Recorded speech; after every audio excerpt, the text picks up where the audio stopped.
কবির ভাবনার প্রতিফলন বাস্তবের মাটিতে। বঙ্গতনয়া সাইকেল নিয়ে ছুটে চলেছেন নিজের স্বপ্নের গন্তব্যে। বিদ্রোহী কবি কাজী নজরুল ইসলামের সেই বিখ্যাত কবিতার লাইন, থাকবো নাকো বদ্ধ ঘরে, দেখবো এবার জগৎটাকে, সারা জাগিয়েছিল কলকাতার শ্যামনগরের মেয়ে পাপিয়া রায়ের মনে।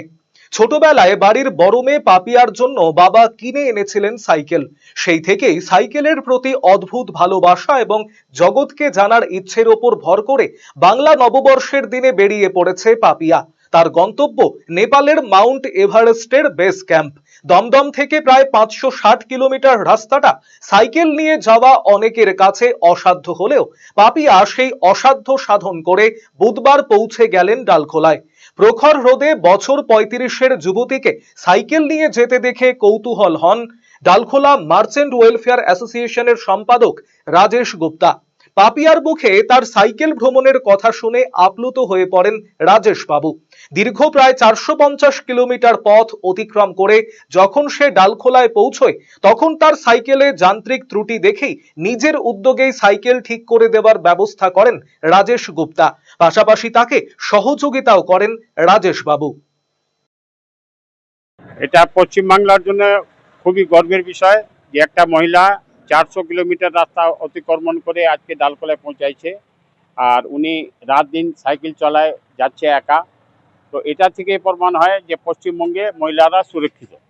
একটা যে কোনো লোক যখন একটা যাত্রা করে তো একটা উদ্দেশ্য থাকে, তো আমার মনে হয় যে এটা এনার উদ্দেশ্য থাকবে যে পশ্চিমবঙ্গে যারা মহিলা যুবতীরা বাস করে তাদের একটা সাহস জোটানো, যে এগিয়ে আসো, সমাজের জন্য কাজ করো, এটাই আমি বলবো।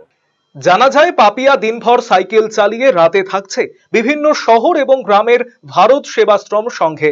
সকাল হলেই আবার যাত্রা শুরু হয় তার। এদিন উত্তরীয় পরিয়ে ডালখোলায় পাপিয়াকে স্বাগত জানান রাজেশ গুপ্তা। ডালখোলায় এসে এমন ভালোবাসা পেয়ে আপ্লুত পাপিয়া রায় জানান, খুব ভালো লাগছে ডালখোলাবাসীর এই ভালোবাসা পেয়ে। এই ভালোবাসা আমায় আরো অনুপ্রাণিত করবে। আপাতত Nepal Kathmandu Mount Everest base camp, ওটা কমপ্লিট হয়ে গেলে তারপর আমি অন্য কোনো ডেস্টিনেশনের কথা ভাববো। না, এখনো পর্যন্ত মানে আমার জানাশোনার কেউ নেই, আর সে কারণে মানে আমি এটা নিজেই মানে শুরু করেছি। আর আমার নিজের ইচ্ছে ছিল যে আমি যদি কখনো এই রাইডটা করি তো শাড়ি পরে করব, সেই জন্য একদম পুরো ট্রিপটাই আমি শাড়ি পরে করছি। আমি গ্লোবালি মানে শান্তির বার্তা নিয়েই আর কি বেরিয়েছি, কারণ সত্যি কথা বলতে দিনের শেষে আমাদের শান্তিই দরকার সব কিছুর জন্য। মানে সেটা আমাদের যে কোনো কিছু ডেভেলপমেন্ট হোক বা আমাদের যা কিছু প্রোগ্রেস হোক, যা কিছু হোক, সব কিছুর জন্য শান্তিটা দরকার আগে। মানসিক শান্তি থাকলে তবেই আমরা সব কিছুতে এগোতে পারি। আমি এখনো পর্যন্ত 400 কিলোমিটার কমপ্লিট করেছি, আর 100 কিলোমিটার বাকি আছে আমার বর্ডার পর্যন্ত পৌঁছতে। হ্যাঁ, প্রতিকূলতা তো অবশ্যই আছে। প্রতিকূলতা থাকলে মানে না থাকলে তো আমরা এগোতে পারি না। অবশ্যই আমাদের জীবনে প্রতিকূলতার আসার দরকার আছে, কারণ ওই সিচুয়েশনগুলোই আমাদেরকে তৈরি করে। বাড়ির সৌন্দর্য বাড়াতে মেঝেতে ব্যবহৃত পাথর ও টাইলসের মান খুবই গুরুত্বপূর্ণ। আপনি যদি স্বল্প খরচে উন্নত মানের পাথর ও টাইলস খুঁজে থাকেন, তবে আর ভাবনার দরকার নেই। কালিয়াগঞ্জ শহরের বিশ্বস্ত প্রতিষ্ঠান এসকে মার্বেলে পাবেন আপনার প্রয়োজনীয় সব সমাধান। আমাদের কাছে রয়েছে বিভিন্ন রং ও ডিজাইনের মার্বেল, গ্রানাইট, টাইলস সহ নানা ধরনের সামগ্রী, যা আপনার বাড়িকে করে তুলবে আরো আকর্ষণীয় ও আধুনিক।